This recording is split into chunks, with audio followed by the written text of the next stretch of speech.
We're at a momentous development in the last 2 years. We fought during these 2 years to achieve our war aims, and a central one of these war aims is to return the hostages, all of the hostages, the living and the dead. And we're about to achieve that goal.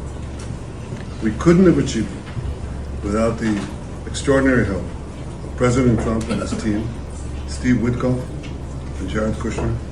They worked tirelessly with Ron and his team, our team. That and the courage of our soldiers who entered Gaza and the combined military and diplomatic pressure that isolated Hamas, I think, has brought us to this point. I want to personally thank both of you, Steve, Jared. It's been long hours.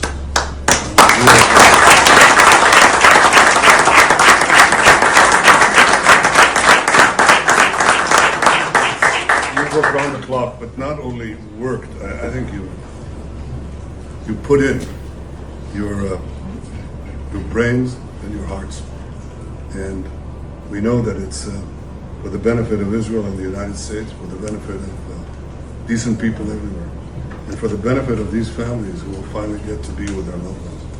And I want to thank you on their behalf as well, and on behalf of the people of Israel. Thank you.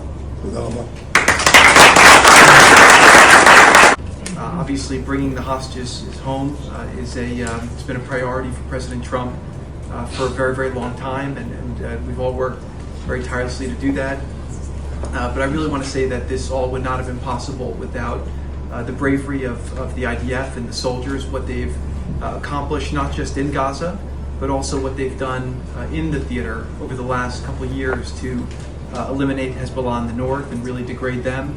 What you were able to do in Iran, it really helped set a big tone.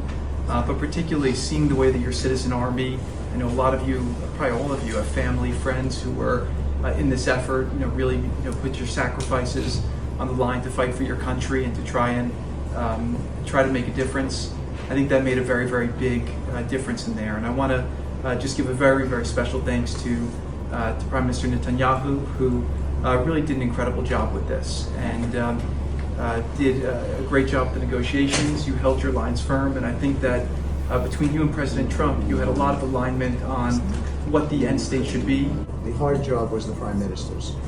He had the job of protecting this country. He had the job of making tough choices with regard to how tough to be with Hamas, when to be flexible, when not to be flexible. I think to myself all the time, I lost sleep over it. What would I have done in some of those circumstances? There were times that I thought we should be more flexible, or your country should be more flexible. But the truth is, as I look back, I don't think we get to this place without Prime Minister Netanyahu playing it out.